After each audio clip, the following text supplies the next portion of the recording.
Drafts live on YouTube and Twitter today, ready to rip it up after I had a fantastic weekend. I went out to New York. We did some consumer observations out there, talked to like 40, 50 people that baseline interested in football. Some used PFF, some didn't. Got a lot of good feedback there. But also, the best thing about New York, I honestly think the energy in New York is who I want to be. Like, if there was a spirit city, like people talk about like spirit animal, New York is my spirit city. Like, the energy is phenomenal. The food, incredible. And people forget, this is the thing that people don't bring up. So a lot of people hate that I make fun of Cincinnati all the time. Diversity, man. Like, diversity matters. There's such a diverse culture in New York. Like, there is not a lot of diversity in Cincinnati. I think that just comes out in New York, in the food, in the people, all of that stuff. I would have guessed Portland for your spirit city. Portland, maybe. I like Portland, too. But, like, New York, man, it's just incredible. The energy is also, just thanks incredible. for the invite to New York. I like New York, too. I'm not going to take you to New York, okay? We're actually trying to get work done in New York City. Sure. How was your weekend? It was good. I actually went to Churchill Downs for the opening day of the race because I can't go next week. I always go to the Derby, but it's the same goddamn week as the draft. First time in a while, I think, because it's like always first Saturday. So, unfortunately, but I went last week with my brother, and it was a good time. But there was like no one there, the social distancing measures and whatever. So, fair enough. It was fun, though. Well, we're going to go ahead and look at our top 5 at each position in the 2021 NFL Draft, our final position rankings. No interviews at the back end of the podcast. I finished my last interview. I think it was like 70 total. No, it was 69 total prospect interviews on the 2021 version of the 2-for-1 Drafts podcast. A ton of fun there. So no interviews at the back end of the podcast. Just really just going to rip into the top 5 at each position. But before we do so, 2 things. One, if you're watching live on Twitter or YouTube right now, make sure you rate, review, and subscribe to 2-for-1 Drafts if you want your draft content. We're going to be doing like 6, 7 episodes this week. I don't even know how many we're doing. It's going to be a ton of draft content this week. Obviously, we're going to be live for a lot of it, if not all of it. And also, number 2 thing, before we get into this, can we talk about some of this Justin Fields stuff? Like, Justin Fields right now, according to DraftKings Sportsbook, is plus 1,000 to go number 3 overall. Essentially, like, killing it. Like, I mean, no, you're not going to put out plus 1,000 for any player if you're not very, very confident the San Francisco 49ers are going in a different direction. This is an obvious reaction to the multiple reports saying they've locked into Trey Lance or Mac Jones at number 3 overall. 1, are they foolish to rule out Justin Fields? 2, who do you ultimately think it will be? Well, I was going to say, that's what it's been the whole time. It was like, as soon as the Mac Jones was the initial report, people around the league believe it's Mac Jones. Mac Jones turns the favorite. Oh, now Shanahan's talking to Justin Fields as quarterback coach. Oh, now Justin Fields is the favorite. Oh, now the reports it's Lance or Jones. I don't think anyone knows is what I think. Like I think Kyle Shanahan hasn't told anybody. Like I think he's playing it very close to the vest. Ultimately, who I think it's going to be, I think it's going to be Trey Lance. If I had to put money on it right now. Now, betting is not legal in Ohio, so I will not be putting money on it, sadly. Yeah. But that's who I would probably put my money on just because, again, I've said since the rip, I can't fathom 3 first-round picks for Mac Jones. Not saying he's not a good quarterback prospect, but I can't fathom that much draft capital for just what he brings to the table physically. Are they right to see Trey Lance as a better prospect, though, than Justin Fields and Mac Jones? So Lance is interesting. Fields has his negatives that are real and will be an issue in the NFL and have to be fixed. None of which are epilepsy, by the way. Yeah, I don't know. I don't know enough about epilepsy. Stop. But Trey Lance is just a different type of player than Justin Fields. Like, he is far more nimble in the pocket, much looser arm, and much quicker release in the way he gets it out, and on the move and that sort of thing. And there's just kind of that, oh shit, what could he be? Sort of 319 career attempts. It's almost like the NBA draft with Trey Lance, where you see this guy for so little, and you're like, well, he's got all this. What, 4 years from now? Who knows? And there is a lot of that in this business. Like that, you have to imagine what they can be. And Lance can be, anything you want with how great his physical tools are. But you're also buying into 319 snaps as a redshirt freshman, or 319 dropbacks as a redshirt freshman. That's so few that I would take the guy who was just damn good at Ohio State. So someone DM'd me, because obviously we opened up our DMs. If you didn't get your question answered in our mailbag series, you can DM me or Mike for your question answered. Someone DM me. We'll get to them tomorrow. Get to them tomorrow. Someone DM'd me and said, can you make an analogy for all the top 5 quarterbacks in this class if they were a restaurant? And I said, Trevor Lawrence, 5-star Michelin, whatever. Zach Wilson, Justin Fields in this 4-star range. And then Mac Jones, nicest Chipotle you've ever been to. The nicest Chipotle you've ever been to. I would say Texas Roadhouse. Texas Roadhouse. But the nicest one, the nicest version. And then for Trey Lance, I said, it's a 5-star Michelin restaurant that hasn't opened yet. And the grand opening's coming, but you don't really necessarily know if it's going to hit on that. So I think Trey Lance is definitely, there's a lot of that unknown for sure. All right, the last questions on this before we jump into who the top 5 quarterbacks are, and I think it's a good transition to that. But if Trey Lance does go number 3, which is where I would lean right now as well, considering the betting markets, considering the reports, and just thinking that he's the better prospect than Mac Jones, if he does go 3, where does Mac Jones come off the board? Because right now he's minus 835 to go inside the top 10. So he's going to go in they're leaning towards top 10. And then where does Justin Fields go, who's plus 100 to even go in the top 5? That one's tough, man. I still think someone is going to see Justin Fields and covet the skill set. Yeah. Someone is going to trade up for Justin Fields. I don't just think he falls to 8 and the Panthers are like, okay, he fell to us, we'll take him. Or he falls to 9, similarly with the Broncos. I think someone's going to see him. There's a team that is quietly not in love, but some team is quietly I hope Justin Fields makes it past 3. We're going to go get him. Mm-hmm. And so I do think he goes 4. If he doesn't go 3, I think he goes 4. There's going to be a team like Denver or New England that has to come up and go get him, right? Yeah. That just doesn't make any sense to me. I tweeted out that if he falls to 8, even with the Carolina Panthers trading a future second-round pick or whatever it was, I think it was a second-round pick, can't remember if it was this year or next year, for Sam Darnold, you don't pass up on quarterbacks. We talk about all the time on this podcast about how they retain their value. I don't care if you've already somewhat addressed that position with a failed quarterback prospect that you think could be something. Justin Fields could also be something. And to get him at 8 without having to trade up, I think would be a fantastic decision for the Carolina Panthers. This isn't about, building around Sam Darnold. If you're given, it's kind of similar in some ways to the Dallas Cowboys last year with CeeDee Lamb. They weren't planning on taking a receiver at 17. But if a player like that falls to you, even more so at the quarterback position, I think you have to do it. I think the Carolina Panthers would be smart to do it at 8 if Denver, New England, Washington, or Chicago doesn't come up and get a quarterback. And if you look at DraftKings Sportsbook again, the favorite to be the Patriots' first pick from a position perspective is quarterback at plus 150. Like, they're coming up. I think a lot of people feel they're coming up, and I think it's going to be for either Fields or Mac Jones, depending on who the San Francisco 49ers take. Yeah, I think quarterback class, I think 7, it's going to be 5 are going to be off the board by 7. I think that is it. Someone's going to trade up with the Lions. That's seemingly the spot with where the Lions are as a franchise, and then how realistic then that makes a trade-up scenario for teams like the Patriots, Washington, Chicago, someone who's desperate to go move up.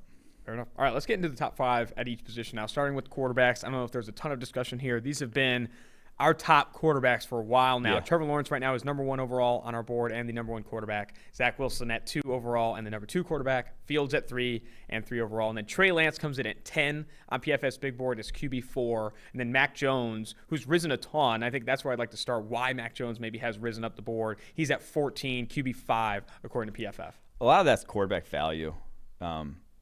Obviously, you get a quarterback on a rookie deal playing well, it's worth a ton. Like that is the holy grail. And now I just don't see the sure thing that I think other people see. Other people like he's going to be floor is Kirk Cousins, floor is Derek Carr. Floor is Kirk Cousins is wild. I'm not sure I see that because he's going from an incredibly favorable situation there at Alabama. And the thing that I think gets kind of swept under the rug is not everyone talks about the receiver talent. Yeah, the receiver talent is off the charts. He was under pressure 18% of the time there in Alabama. That would be no quarterback in NFL, the 15 years we've charted NFL, has ever been, one quarterback's been below 20. Peyton Manning in his prime was at 19.9% pressure rate for a season. No quarterback even comes close to that in the NFL. He is going to be playing a different game once he gets to the league in terms of how he has to deal with pressure. And for as good as he is like against the blitz, getting the ball out of his hands, a lot of that is because they pick up every single fucking blitz. Like, he is great against the blitz because there's not, like, free runners coming at this guy when teams do blitz. You bring a 5-man blitz. Just because you're getting blitz doesn't mean you're getting pressured. Exactly. So I do think that, like, he is going to be playing. And now San Francisco obviously has a fairly good offensive line, but he goes to somewhere, Washington. Maybe not, probably an average to maybe slightly below average offensive line. It's not going to be as sweet as it was at Alabama. So that's kind of a big worry to me. And like I said, not just everyone just harps on the wide receiver talent, but the offensive line he's playing behind. Like, Wilson obviously was also, but no one else on that list was had near the pockets that Mac Jones was seeing. Before we jump to wide receiver, I have another question. Am I crazy to think that the gap between Wilson and Fields isn't as big as maybe betting markets are seeing it, or maybe as big as even the Jets see it? Like, I don't think it's that obvious that Zach Wilson is the number 2 quarterback in this class. And I know other analysts, looking at this quarterback class, see Zach Wilson as a lesser prospect than Justin Fields. Am I crazy to be in that boat? No, I don't think so. I think it kind of just, that debate stopped once everyone penciled in Wilson the Jets. Not only did the debate stop, but also the criticism stopped. Like, the criticism for Lawrence and Wilson stopped when everyone locked in. Well, I'm not going to criticize Lawrence. Yeah, you're not going to criticize Lawrence. But, like, people are like, why aren't we picking at Trevor Lawrence's, tendencies? He's not the most accurate quarterback in this class. Why aren't we picking at Zach Wilson? He didn't play the best competition. It's because we know where they're going, and it's over. Like, that conversation is done. The Jets are going to have Zach Wilson, and the Jags are going to have Trevor Lawrence. It's less about what they are as prospects and what can they do in those respective situations. I do tend to like, well, you said that competition's not as good. I do tend to like JT O'Sullivan, when we had him on the pod, his take about competition. And he said, a window's a window, anticipation's anticipation. And arm strength to arm strength, and like your ability to play on time, it doesn't change based off of your competition level. And so there are things that are going to be different once you get the league. Like, some of those jump balls that he's throwing on go balls are just going to get bad down, or sometimes even picked if he's not with better cornerbacks out there. But a lot of sort of what you're evaluating at the quarterback position, if you're playing, like I said, at any sort of Division I, even FCS, he said, like, those guys are still good enough, and like the defense you're seeing are still enough that you can properly evaluate. Like, that level of competition doesn't necessarily matter. I think more the level of competition you yourself are playing with matters, and that's the biggest thing with Wilson, the offensive line. he is in the same boat with Mac Jones, where he can step back and he can be late as he wants to a throw, and it still doesn't matter because he has all day to do it. I think what JT Sullivan brought up too about North Dakota State, and a lot of people bringing up like Trey Lance playing in the FCS. Not only did JT O'Sullivan said it, but also Dylan Radins, the offensive tackle there for North Dakota State. They talk about the culture and that like you are expected to win every game in North Dakota State in the FCS. That matters. Like regardless of you don't have former 5-stars across from you, like being a part of a winning, dominant culture at North Dakota State, and like him getting command of the offense at 19 years old as a redshirt freshman, all that stuff, I do think is going to be a big part of it. And when you see reports about who is the best interview in this quarterback class, who's the best on the whiteboard, Trey Lance is right up there. And to do that as young as he is, I think is another reason why maybe we see him in San Francisco at number 3 overall. Let's jump now to the wide receiver class here. I'm going to look at the top 5. Right now you have Jamar Chase, PFS wide receiver 1, really since like 2019. Like it has been him and him alone at number 1. At number 2, you have Devontae Smith, the wide receiver from Alabama. It was between him and Jalen Waddle. To kind of add more context, Jamar Chase, Devontae Smith, then Jalen Waddle are 6, 7, and 8 on PFF's draft board. Splitting Pretty hairs. close. Yeah, splitting hairs. I think Jamar Chase is like your number 1 wide receiver. There is a decent gap between him and the Alabama guys, but still on the draft board, 6, 7, 8. And then at 4, Rashad Bateman, wide receiver, Minnesota, 17th overall on PFF's draft board. We're one of the bigger analysts on Rashad Bateman. And then Elijah Moore, Ole Miss wide receiver at 22, rounding out the top 5. I don't know, man. You've lost a lot of weight. You're not one of the bigger analysts on him anymore. Oh, that's true. That's true. I have lost a lot of weight. Anyway, let's go to now. I want to talk about why Devontae Smith over Jalen Waddle, because I know you had Waddle ahead of Smith for a bulk majority of the process. He was PFF's Sam was wide receiver whining 3. at me. That's why. Sam was whining. Sam Okay. was saying, hey, no, Devontae Smith's better. And Smith is better at a lot of things about the receiver position than Waddle. He's a better route runner and more advanced, gets off the line of scrimmage, probably better, has a bigger catch radius. He's also not coming off an ankle injury. And is not coming off an ankle injury is the other big thing. It's like that if you're drafting between the two, the guy who has had the ankle injury extend into this spring that he couldn't work out his pro day, I'll just take the guy that's healthier at this point. And like Smith, I think you have to just understand where you're getting. I don't think he's a true number 1 type of wide receiver. I think you can do some of that stuff, but I think his versatility and just his feel and route running ability for the position is just like so top notch that the weight, I'm not too worried. He may never be Julio Jones. Like he may not. He's not going to be the utterly dominant guy we saw at Alabama, because a lot of that was that offense and how featured he was in it, and that just like doesn't really exist in the NFL. Yeah. But I do think you're still getting a guy who's just going to be a super productive NFL receiver. Would you say Amari Cooper and Julio Jones were both better prospects than Devontae Smith? Ooh. Well, Julio's a little before my time. I'd probably say Amari Cooper was, than Devontae, And what do you think that Jalen Waddle does better than Devontae Smith? I mean, he's the most explosive guy in this class. Yeah. Like just elite level. Also better yak, twitch. dude. Better yak guy, I think, than Devontae yeah, Smith. What he did I after mean- the catch, it gets so underrated, because obviously he was consistently winning downfield. But when you look at and control for like reception depth and stuff, like Jalen Waddle, man, was making people miss and doing some crazy things after the catch. So this is going to sound really dumb for me to say. So Jalen Waddle is wide receiver 3 on our board, but he's closer to being wide receiver 1 than Devontae Smith is to wide receiver 1.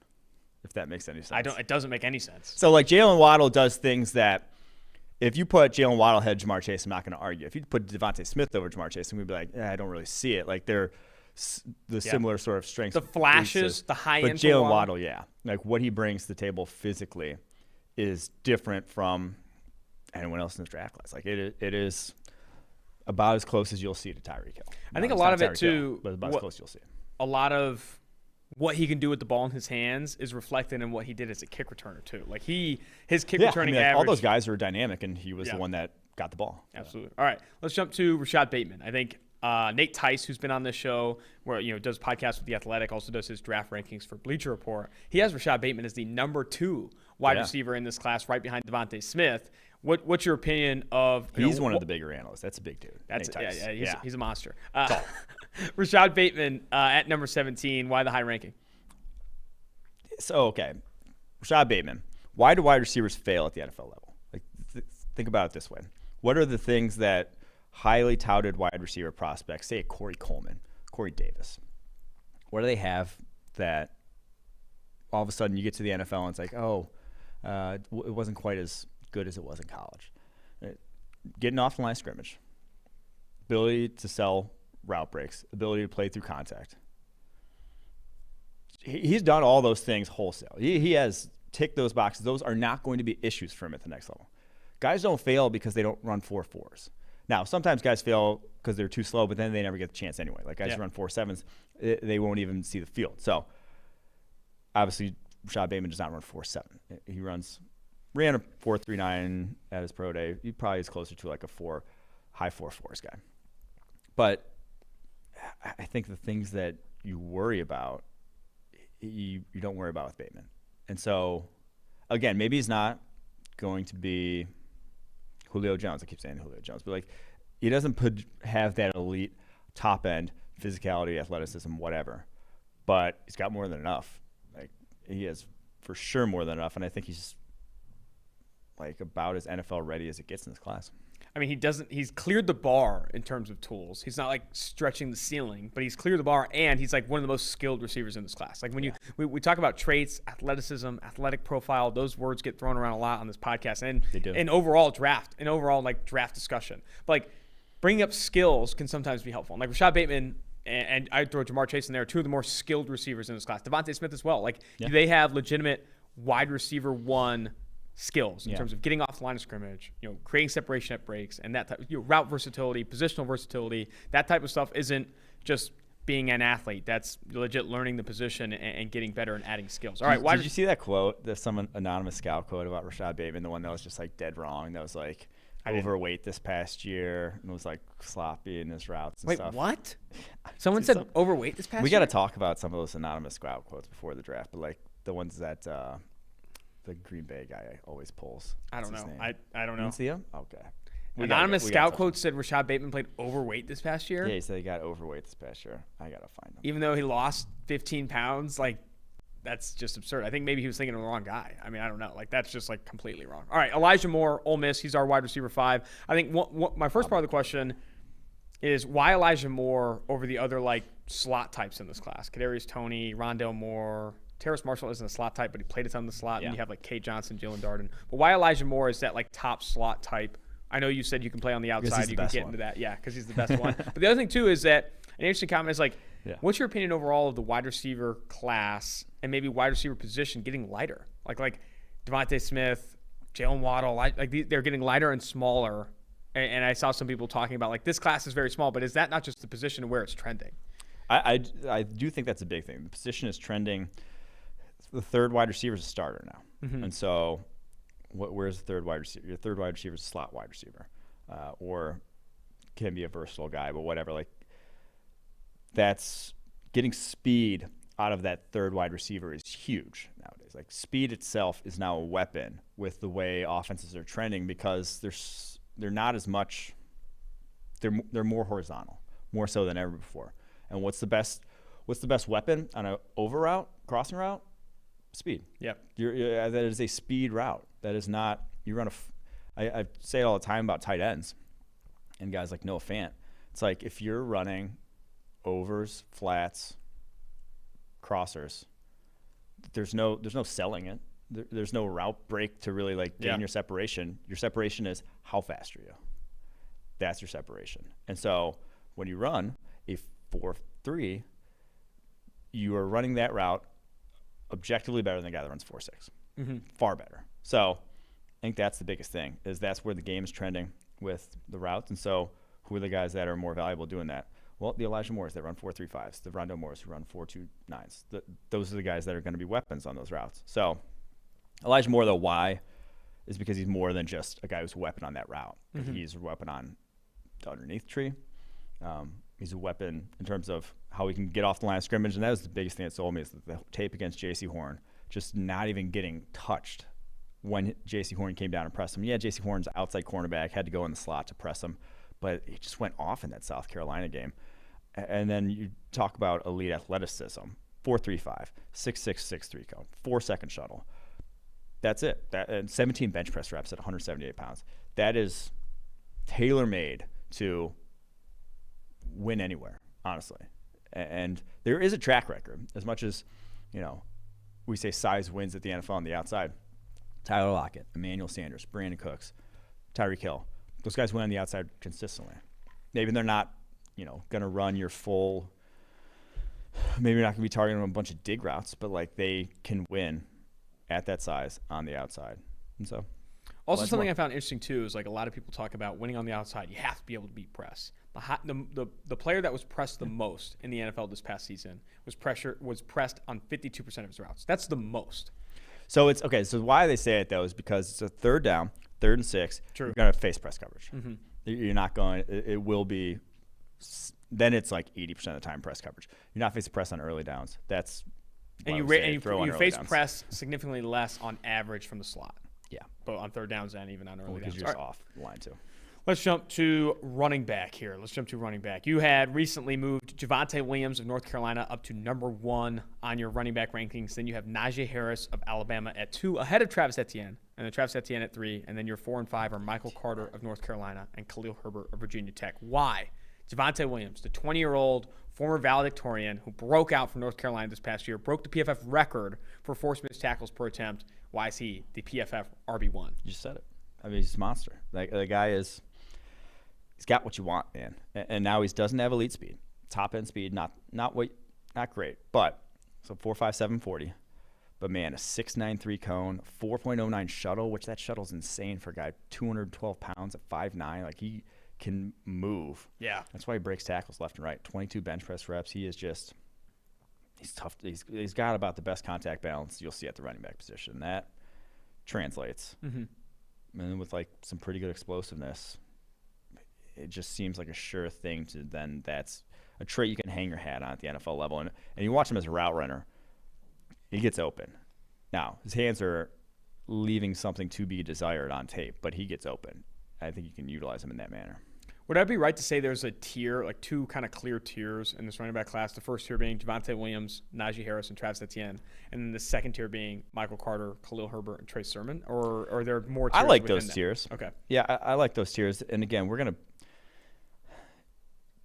the guys that get coveted at the NFL level are the guys that you don't have to limit the role. Mm-hmm. I think guys like Kenneth Gainwell, Puka Williams, Javion Hawkins, I like. They're talented running backs. You're going to have a role for them. They can't just stay on the field and be an every down player.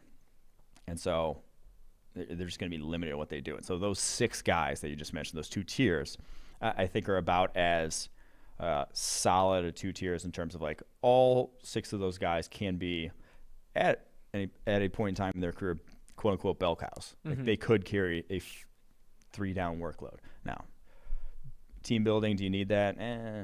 Possibly, maybe not. Yeah, we had that conversation really I think care. last year, talking about like, oh, he's a 3-down back in the NFL. You can give him 300 carries. Do I want that? Do you want a running back that you want to give that many carries? And it's also like, do I want the guy in pass pro on 3rd down taking shots and like more shots than he really needs to?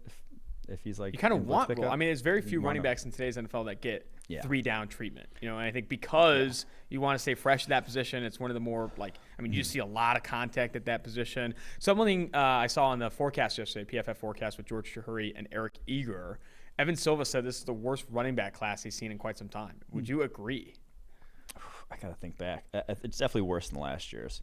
I really don't. Obviously, we don't care too much about the running back position, so it's hard to like think back. I don't think it's worse than the year where it was Josh Jacobs, David Montgomery, Miles Sanders, Darrell Henderson, Devin Singletary. That one felt worse. Okay, fair enough. So it was 2019. That was only 2 years ago. Yeah. All right, to the tight end position. Obviously, number 1, you have Kyle Pitts of Florida, and he's kind of in a tier by himself. He might be both the first and second tier of this tight end class, to be honest. And then I mean, if you're being real, there's a few tiers above everybody else in this tight end class. So number 2, you have Pat Freiermuth of Penn State, Tommy Tremble, Notre Dame at 3, Hunter Long, Boston College at 4, and then Brevin Jordan of Miami, Florida at 5. I don't think we need to spend a ton of time on Kyle Pitts. I think it's become kind of ridiculous at this point on who can say they like Kyle Pitts more. It's rough, but I think I'd be interested to know, are those next 4 guys in a similar tier as yours? Is there set tiers between Freiermuth, Tremble, Long, and Jordan? That's a good question. Yeah, I think Freiermuth's the guy I feel the best about as just an all-around tight end. Now, he's not fast again. Like he didn't run as pro day because of his shoulder, but 4.7 is where I put him. Like he's about as athletic as Cole Kmet was seemingly coming out last year, but I just thought he's much better after the catch than Kmet was. better ball skills as well. Like you've seen him run a fairly full route tree, 6'5", 250. He just ticks the most boxes of any of these other guys. Like you can plug and play him from day one, you'll be fine. Is he going to go above and beyond? Probably not too much. Tremble's the one intriguing one to me, in that his usage at Notre Dame was very varied. He was all over the place. Fullback, H-back, coming across formations, inline blocking. You saw it all. Fantastic blocker. That one, you feel great about that. And then he has some speed. I think he won 4.6 at his pro day. So, but still, like, barely even targeted. He was the number 2 tight end at Notre Dame last year, behind a freshman. But now Michael Mayer's a dude, so no. Also Cincinnati guy. Yeah, Calf legend. So I like Tremble as that kind of, like, there are going to be teams that are super high, I'm guessing, on Tremble. And the one that I just can't make heads or tails of is Brevin Jordan. He's still 20 years old. He put on a ton of weight. Like, you watch this guy's 2019 tape, and you'd swear he looks smaller than Najee Harris, honestly. Wow. I mean, he's 6'2", 247. He comes in as pro day, but back 2019 as a sophomore, he looked like 225. And so, looks like a running back, playing tight end, added a ton of weight to get up to 247, and then is not an athletic tight end at that point. Mm-hmm. Like, so what's the real Brevin Jordan? If you can't get up into the 240s, you're not going to be on the NFL. Like, no one's going to respect you. It's going to be like the Evan Ingram thing, where no one respects you as a tight end, and you're just not really then providing value. You might as well have another wide receiver out there. Interesting. I do think there might be a little bit of a drop-off after Hunter Long, for sure. I think that starts maybe with Brevin Jordan. All right, now into this offensive tackle class, which I find that the conversation around the tackle class has been really interesting of late, because while you have been kind of adamant that Penei Sewell is kind of in a tier by himself, at least to start out of the gate, like, he is OT1. He is I hate to use the word, but generational offensive tackle prospect, one of the better guys we've seen in a while. There is more conversation that maybe, some teams see Rashawn Slater as the best tackle in this class. Right now you have it Penei Sewell 1, Rashawn Slater 2, Christian Darrisaw 3 of Virginia Tech, then Walker Little of 4. We'll get to him. Stanford offensive tackle, I think 26th on PFF's draft board, and then 5, Tevin Jenkins, Oklahoma State. Let's start with Sewell versus Slater. Yeah, okay. So how big is the gap, and why Sewell over Slater? So at offensive line especially, like, you have to go apples to apples. It matters so much, your physical development and skill development at that position matters so much. So literal time in terms of age, in terms of on a college football field, matters. And so compare Penei Sewell's sophomore tape when he was 19 years old to anyone else in the past decade sophomore tape at offensive line in college football. It's not even close. Like, no one is doing what he was doing at that age in college football. It's just, they aren't. And, Quentin Nelson, probably the best offensive line prospect in the past decade. But, like, everyone's talking about him in the air of whatever. He didn't even start until his sophomore year. No one knew his fucking name until his senior year, and he comes out. I knew his name. I called him a first rounder after that sophomore year. Oh, wow. But that's just me. You think you're better than us? No, I'm more of a Notre Dame homer than you guys, is what I am. But that's offensive line development, because you had to be, like, strength matters so much of that position, power matters so much of that position, and then technique and pass protection matters so much of that position, that those things improve greatly over the course of the year. So you look at Penei Sewell and Rashawn Slater when they're both 19 years old, and it's not even close in my mind. Now, maybe is everyone's developmental curve different? Can guys get a lot better at when they're 22 as opposed to 20? Yes, like that is the thing. But also, I'm going to bank on the guy who was that rare, that early, and we just didn't get to see it. But it's, in my opinion, it's not that big a deal that we didn't get to see it. It's happening. He's still working, and I just think he's that rare of a dude. I think that is my favorite argument in favor of Penei Sewell, because, like, how many offensive linemen, not even tackle, offensive lineman prospects, actually, let's take it at all positions. How many at all positions, if you just saw their 19-year-old season, would you be so confident that they're going to be a top 5 selection or top 10 selection in the 2021 NFL draft? So even like Kyle Pitts, incredible player. After heading into this past year, people were calling him Colin Johnson. People were calling him a wide receiver. He's evaluating him as a what's he going to play in the NFL? Like, yeah, there were legitimately conversations like that. And then Yeah. you see just like him completely ruin people, obviously at 20 years old. And we didn't get to see that Penei Sewell. We didn't Yep. get to see 20-year-old Penei Sewell eating Pac-12 defenders alive this past year. And if we did, there wouldn't even be a conversation, in my opinion. We probably wouldn't even have this conversation about Sewell or Slater. Now let's talk. But Slater, no slouches on it. He's awesome. Yeah. Like I mean, he's top 10 on PFF Sport, isn't he? Top 12? Yeah, I think he's 11th. He's 11th at PFF Sport. He's great. The only worry is just that a little slight. He got not a line of scrimmage mover and got bullied a little bit at times on tape, but he's still like that's. I call him one of the blue chip players in the class. He's one of the blue chip players in the class. Let's talk about this next tier then. Sewell, Slater, and then you have Darisaw at 3, Walker Little at 4, and then Tevin Jenkins at 5. And then just to kind of highlight some of the guys after that, Dylan Radins of North Dakota State at 6, Sam Cosme of Texas at 7, and then we get into Alex Leatherwood of Bama at 8, Jackson Carman 9, and then Liam Eichenberg, tackle from Notre Dame at how 10. far are we going to go? I'm just going to go the full 10 because this is such Brady a good option Christensen, tackle 11. class. Stone Forsythe. You're killing me. No, I do think, though, because 8 offensive tackles rank inside PFF's Yeah. top 40 on the draft board, there's a lot of really good offensive tackle talent. Why, in my opinion, do you think, or why, in your opinion, do you have Walker Little ahead of guys like Tevin Jenkins, Dylan Radins, and some of these others? It's the same argument that I kind of just made for Sewell.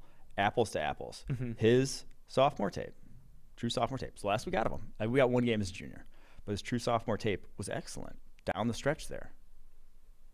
And yeah, we didn't get to see the next step from him, but I'm guessing he's like the way he gets talked about by people in the know.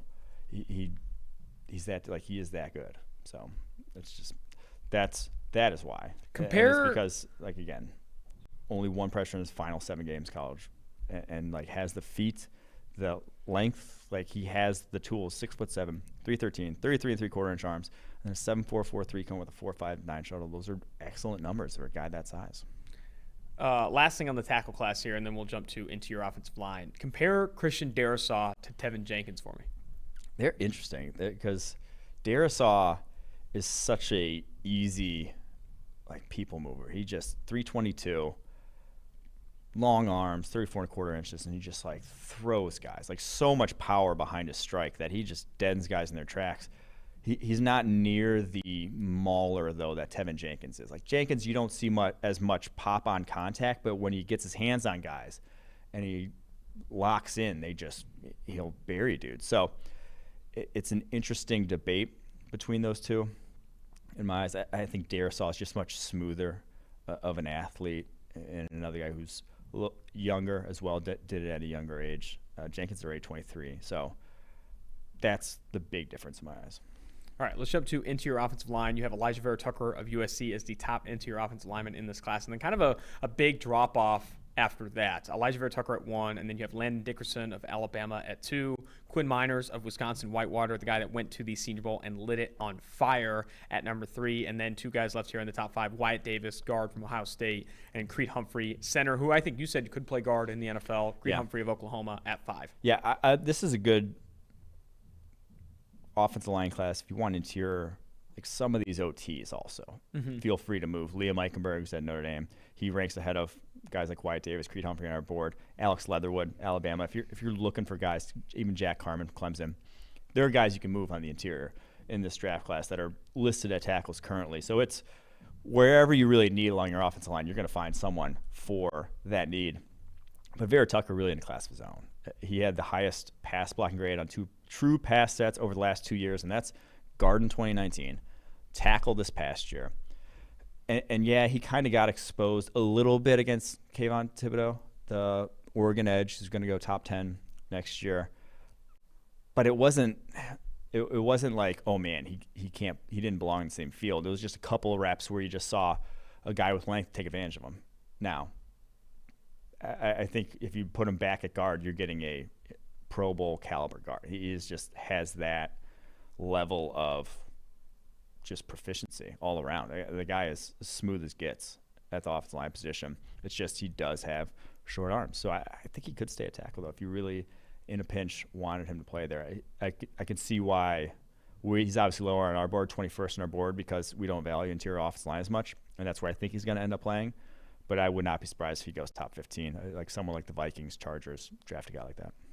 Which of these I know, I think Dane Brugler of The Athletic, I think has Alex Leatherwood pegged as a guard. I think Mel Kiper of ESPN has Sam Cosmi pegged as a guard. There's other. I think Jackson Carman is largely viewed as a guard by some. Which of those tackle guard converts do you like? Do you like any of them ahead of Elijah Vera Tucker? And maybe where would you slot them? No, I mean Slater's the only one if you're playing at guard that I'd like over Elijah Vera Tucker. I think Eichenberg's one of my favorites too to go inside at guard. Now, he's a little higher cut at 6'6", but I thought what he does in the run game translate easily at guard. All right, let's jump to interior defensive line. This is an interesting one because Christian Barmore of Alabama, I think 12th ranked player on PFF's draft board, the number 1 defensive tackle on our board as well in this class. We are the highest of any draft board collected by Arif Hassan at The Athletic, the highest on Christian Barmore of anyone in this 2021 NFL draft class. Did you see the report on him? Uncoachable at Alabama? Oh, really? Coachability is a question mark. Whatever. So uncoachable that he fucking dominated during the college football playoff. Interesting. He's the best player on the field defensively. So I think he is obviously in a tier by himself, both from if you look just at the draft board, and also I think you've said that as well. But then after that, you have Aleem McNeil, NC State, former running back and linebacker in high school, also hit bombs on the baseball field, goes to NC State, stays in Raleigh, North Carolina, despite getting offers from blue blood programs like Alabama, among others. He's the number 2 defensive tackle in this class. I think the best nose in this class. Then you have Milton Williams, that athletic superstar that had pro day numbers similar to Aaron Donald coming out of Louisiana Tech. We just haven't seen Aaron Donald from him yet. We'd like to see Aaron Donald on the football field, not just on the stopwatch. And then after that, Levi Onwuzurike of Washington at 4, and Tommy Togiai, I know one of your favorites, at 5, coming out of Ohio State. Yeah, I mean, Williams is the fun one in this. It's kind of a shit class. I mean, it's a shit class. You got Barmore, and then Barmore, I feel good about starting day one. Aleem McNeil, you can plug in at the nose and rundowns, and you're fine. After that, if you're telling me I got to start one of these guys tomorrow, you could have a liability on your hands. I'm not sure a ton of these guys are ready just to contribute to an NFL football field. Williams then is the most intriguing to me because, truly an all-time pro day. Yeah, you said numbers on par with Aaron Donald. As a whole, they were better than Aaron Donald's. 34 bench press reps, 4.6, 740, a 6.9, 6.3 cone, which at 284 pounds, those are as good as it gets. That is as athletic a defense tackle prospect as you will see. Now, it's sometimes translated to a football field. You would see reps and you just be like, wow. He graded well this past year. Yeah, at a grade over 90 this past season at LA Tech. Far more of that production came down the stretch. Probably his final 5 or 6 games were just a different player than we ever saw before that. But does have short arms, 31.5-inch arms, but he is just intriguing. Qualifies as a project, but that's the kind of athleticism you want to see from a project.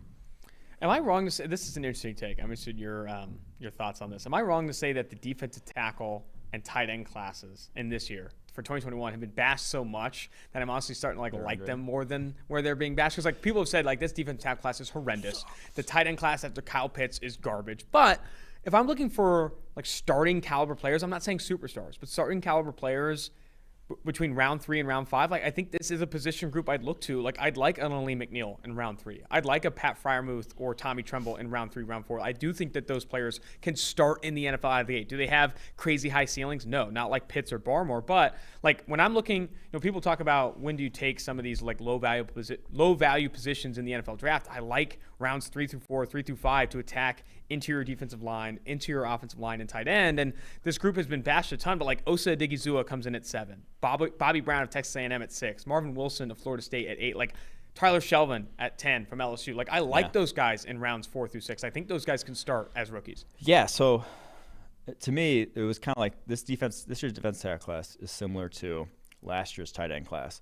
Well, last year's tight end class, I was saying, I wouldn't draft one until the 4th round. Mm-hmm.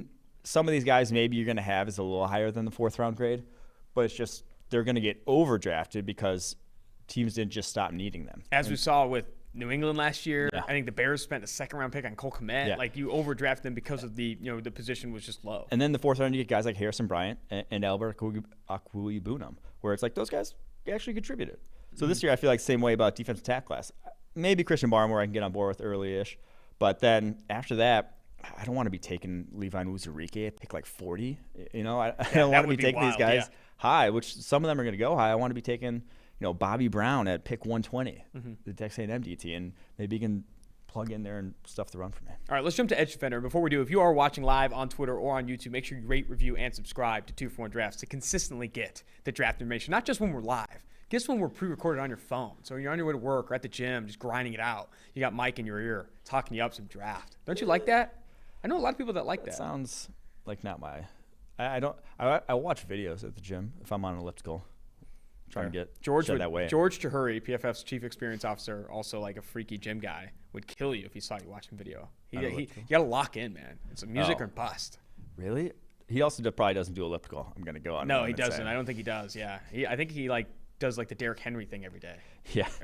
Let's go to Edge Defender here. This is an interesting edge group. I think we've talked about it a ton in previous episodes, but it's like pick your flavor in some ways. But I do think there's a clear tier. I think there's a clear tier 1 first round caliber tier. What's tier 1? It's Kwity Paye of Michigan, Jason Oweh of Penn State, Jalen Phillips of Miami, and then Azeez Ojulari of Georgia. Those 4, I think, are first round caliber players with first round caliber ceilings that you just have no idea they'll hit. Like you don't like. I mean, Kwity Paye needs to get a lot better to be a Von Miller, Khalil Mack in the NFL. So do all those guys. Azeez Ojulari needs to be a lot better to get to that ceiling projection. But could they do it? Yes. Everyone after that, I don't think you see the could they do it. Maybe Greg Rousseau of Miami, but the change of direction. Some of that stuff was the stiffness. A lot of that was kind of scary at his pro day. And then after that, I think you're getting to more guys that have gap versatility than true edge prowess, like Carlos Basham Jr. of Wake Forest, Peyton Turner of Houston, and so forth. Rashad Weaver, an older prospect as well, out of Pittsburgh. But those first 4 I mentioned, I think those are the tier that you draft them in the first round for what they could be, hoping you can develop them into that talent. Yeah, I want the last. I want the last of those 4. That's how I want it. Fair enough. Draft this edge class. It's like I don't.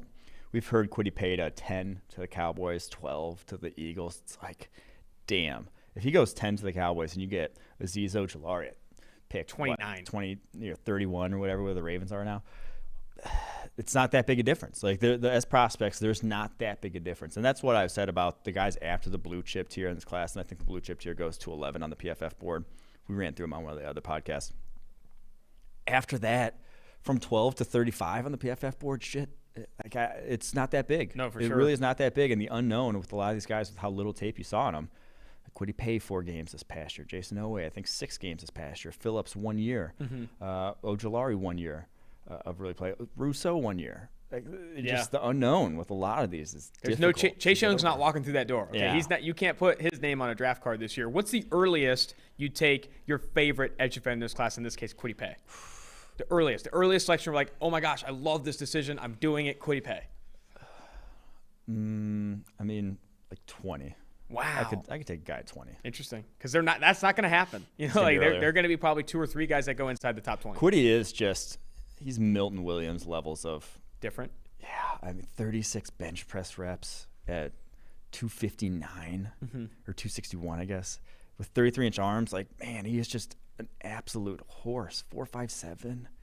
That he really is a monster. And you see the video of him doing DB? Yeah, I did. Oh my God, like it's so smooth. He's so smooth. Like this he's just going to do something on a football field. Yeah, it would be difficult for me to believe he can't contribute in a meaningful way. Maybe slot corner.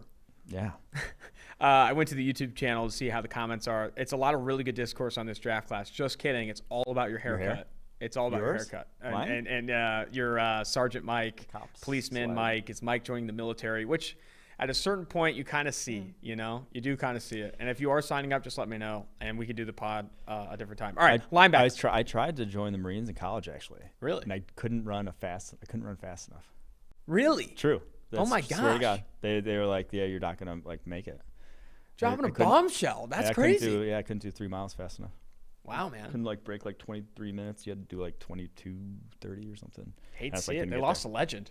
Yeah, I was also kind of fat, so that was probably a better thing. Can't win them all. All right, let's jump to linebacker. Off-ball linebacker. Right now, you have it ranked as number 1, Micah Parsons of Penn State. I think he's 9th on PFF's draft board. Then you have Jeremiah Owusu-Koramoah of Notre Dame at 2, Nick Bolton of Missouri at 3, Zaven Collins of Tulsa at 4, and then Jamin Davis of Kentucky at 5. I think What's interesting to me is I think Micah Parsons is in a tier by himself on the football field. I think the off-field stuff is hard to speak to. It's also hard to like factor into how do you bring in a Micah Parsons who has some of these character concerns into your locker room. Not how obviously you know how to play him on the football field. You know what you're going to do with him. He's a top 10 player on the football field. But off the field, some of the character concerns that you've tweeted about, others have spoke to, are a bit concerning. And then after that, I do think that it's kind of pick your flavor. I don't know if there are clear tiers really. And I know a lot of people like Jeremiah Owusu-Koramoah. I don't love the idea of even taking him inside the top 20, top 25 because I think there's other linebackers in this class that, like, depending on what you do as a defense, you can fit them in. Bolton, Collins, Davis, even Jabril Cox of LSU, who comes in at 6. Like, I'm starting to get keen. So we're starting to get to positions where role is going to matter a ton, where fit, where just because you need quote unquote a linebacker doesn't mean that you can plug Jeremiah Owusu-Koramoah into that need and all of a sudden you're going to be money, you know? So these are the positions that are difficult to rank in a vacuum and just say, oh yeah, JOK 19, Nick Bolton 34. It's like they're going to play different roles in your defense. Completely different roles. So yeah, you want, a Mike linebacker. You're probably not going to, you might be higher on Bolton than you are Owusu-Koramoah because his versatility and his sort of flexibility is his calling card, and it's in coverage. If you're playing him just between the tackles every down as a middle linebacker, that'll be the first time he ever does that like in his life. So that's just going to be a transition, and we saw it with Isaiah Simmons last year, who probably had a bigger transition than even JOK because he was a deep safety. He was like off the ball entirely, whereas Owusu-Koramoah is still around the line of scrimmage, still making plays from slot and that sort of thing. So yeah, I think Owusu-Koramoah, if you take him at, what was the one, 13 to the Chargers, that wouldn't be too high for me. That would be awesome to see. But will it happen? Probably not, but still. I like this linebacker class, though. Yeah. What's your opinion of Jamin Davis? What's the earliest you take Jamin Davis, who had like a really, really good pro day coming out of Kentucky? I know the league is higher on him than potentially PFF is. Yeah. What's your take on Jamin Davis? It's the one thing I need to like find out is why did he not start until his redshirt junior year? Freak of nature. Why is he not starting? Yeah. This is the only year as a starter. He played 245 snaps before this year in 3 years at Kentucky. I don't know, but he is a freak. Like, that guy yoked out of his mind for a linebacker, my lord. And yeah, 40 tied Boss Bailey for the highest vertical jump ever for a linebacker, off-ball linebacker. That's what gets you drafted high. Yeah. And number 17 to the Raiders. It's going to happen. Really? That high? That would be wild, man. That would be an overdraft the Raiders would buy into for sure. I think they're locking in offensive tackle, though. Like that, they are a team that loves to draft for need. And I think regardless if Darrisaw or Jenkins are there, I think they're going to buy into one of those guys at 17. Even if like guys like Christian Barmore or other players ranked highly. Or Micah Parsons. I could see them abandoning need for Micah Parsons at 17. I really could. Before we jump to cornerback and safety, and then we'll wrap up the podcast here, I'd love to hear... Parsons knows about the black hole. I'd love to hear more about Pete Werner of Ohio State and Baron Browning of Ohio State. Two guys you have ranked inside the top 10 among linebackers, the two Ohio State guys. Why do you like those? Baron Browning and Pete Werner. Mm-hmm. Browning, honestly, he's going to play edge in the NFL. Yeah. I would bet a lot of money on it. He told me that on the podcast. Yeah. He said a lot of teams see him playing close to the line of scrimmage and rushing the passer. He's going to rush the passer in the NFL. And he's a pure sort of projection at that because he barely did it at Ohio State. But, man, he's got the tools to do it. So that's why he's there. And then Pete Werner, he's just all around very solid linebacker, not a playmaker by any means. You just didn't see that on his tape. That sort of like innate want to coming downhill. You didn't see that with him. Just kind of like patient, able to take on blocks, but not exceptional at it. Like, he's kind of just an all around. It reminds me, he's like a poor man's AJ Hawk, which not really selling him that hard. But like AJ Hawk was just, he didn't have that playmaker instinct. The guy would not get his hands on footballs. He would not make plays in the backfield. But would he be out of position that often? No. And I think that's like very much what Pete Werner is. And AJ Hawk was like a freak athlete in his own right. That dude had like a 40-inch vertical, and you never saw it on tape. Just never saw him do it. But that's Pete Werner too. Pete Werner had a 40-inch vertical. Did you ever would you have guessed that ever on tape? Not really. But that's just but that's a starting caliber NFL linebacker with what he brings. Like, and he's got the size too. He's 240. He's gonna be a plug and play guy from day one. Let's jump to the cornerback class here. we had Caleb Farley, Virginia Tech cornerback, as the number 1 cornerback on PFF's board, really dating back to 2019, even before the opt out and those things. But some of the back surgery, the back injury stuff slides him down the board a bit. And also, I think it's the back surgeries and also like the other two or three cornerbacks ahead of him. It's a good class. Are really good. Like Patrick Surtain right now, the Alabama cornerback, is number 1. Right after that, it's J.C. Horn of South Carolina at 2, and then Greg Newsome of Northwestern at 3. Then Caleb Farley, Virginia Tech at 4, and at 5, Asante Samuel Jr. of Florida State. I'd honestly flip Farley and Newsome. I really do still like Farley. I think. Again, but I'm not a doctor. To get Farley's projection in the NFL, a lot of it needs to be how much can he recover from this back injury? How much is this going to affect him in the NFL? All that stuff is different. But on the football field, Farley, man, dominant outside corner. I think he could do a lot of good things. Before we jump into this, why Surtain over Horn? And 2, why does Sam Monson of the NFL podcast think J.C. Horn's not a first rounder? Surtain just has the highest floor. He's going to go in the NFL, and if he's a below average cornerback, I would be fucking floored. That guy is. It's similar to Antoine Winfield coming out last year at safety. It's just the way he sees the game. The only risk there is injury. You're just going to get a good player. That's how I feel about Surtain. He is so advanced in the way he sees the game, 2 how just consistent he is with his technique, press coverage, even off he can play. I don't think he's Horn's probably limited to being in a press sort of defense. They're not limited. That's going to be his bread and butter. Anything else is not necessarily going to be. You're not going to be getting a high level corner. But Surtain's just solid across the board. You know what you're getting. But I will say, in this class, I would rather have Greg Newsome at 20 than Patrick Surtain at 10, because they're that close, in my opinion, in terms of quality. And Newsome's kind of got this. I'm just very intrigued every time I watch his tape. I'm like, this guy could be. If you told me in 5 years, if I had to bet one guy in this class was the top 5 cornerback in the NFL, I'd bet Newsome. Wow. That's a take. I really like Newsome's tape. I think I think Surtain and Horn, too, a lot of people like what they've done. And they have so much experience in press, and they've had a lot of really good reps in press. And obviously, you covet press man corners on the outside of the next level. But Newsome has not played nearly as much press coverage, but what he's done in off coverage is absurd. And I think sometimes when you look at off coverage, sometimes it's arguably harder. To be able to read and react to the play like he does and flip his hips like he does is just bananas. He is very smooth, very fluid, and that translates. When you're playing in a scheme that has a lot of off zone and stuff, I think you've mocked him to who? The Jets a couple of times. I think at the back end of the first. You think that's an option or no? Who are teams that make sense for Greg Newsome? Colts 21, Jets 23, Packers 29. All right, Saints. Who's your favorite cornerback after the top 5? Dude, I don't love cornerbacks after top 5. It would be quarterback 6 on the board. That makes sense. Aaron Robinson of UCF. What about outside cornerback? Because obviously Asante Samuel Jr.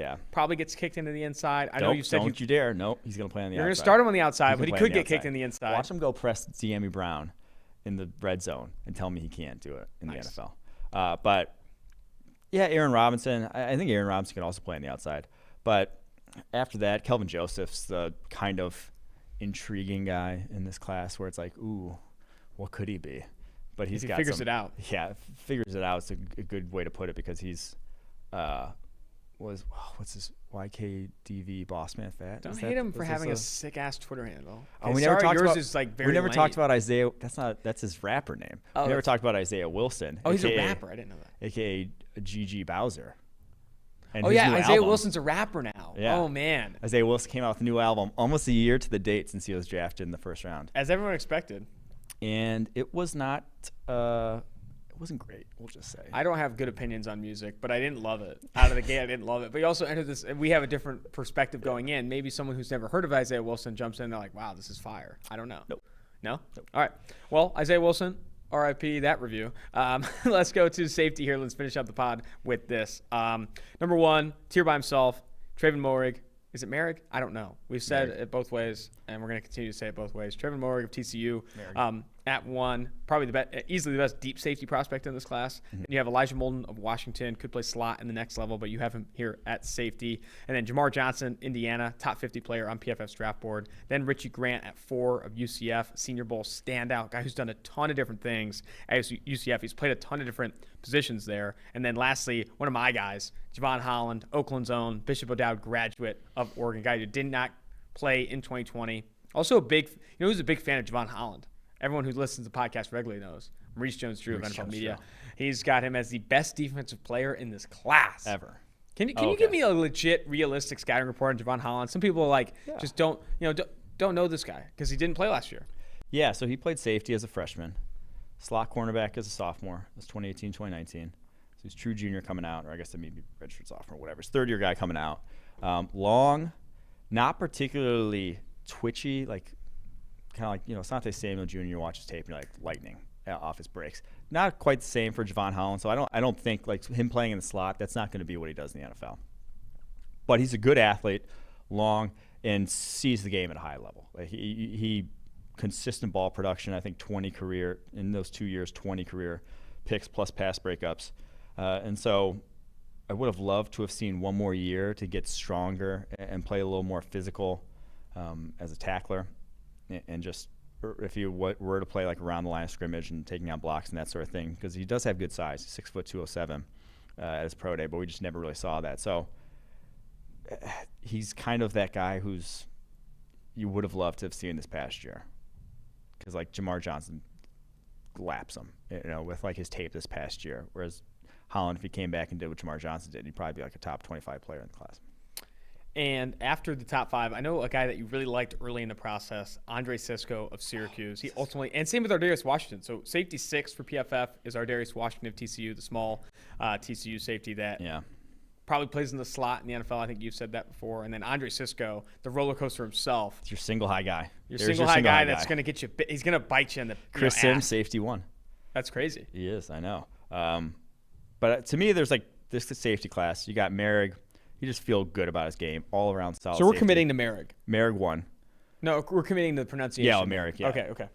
I just gotta know. Then you got like a tier of, I'd say 4 guys after that, where it's Molden, and Molden's in safeties, but he's a slot, and Jamar Johnson, Richie Grant, Javon Holland, where it's like they're all, what role do you want at that point? That's where you're going. And then Ardarius Washington, Andre Cisco are kind of just like throwing shit at a wall with both of them, where they got their issues, and that Washington's the smallest safety ever, and Cisco is the most roller coaster safety in the entire class. I think there's definitely opportunity potentially for 2022 to break down like position rankings a little bit more specifically, like having outside versus slot corner, having box versus deep safety, too high, or 2 deep versus 1 deep type of stuff. Like I do even at linebacker too, like what, because we talk about like, it depends what you want at safety, it depends what you want at linebacker, like breaking it down and actually like, hey, if you want a guy playing in between the tackles all 3 downs, this is your best linebacker, or these are your best 3 linebackers. Could be some opportunity there.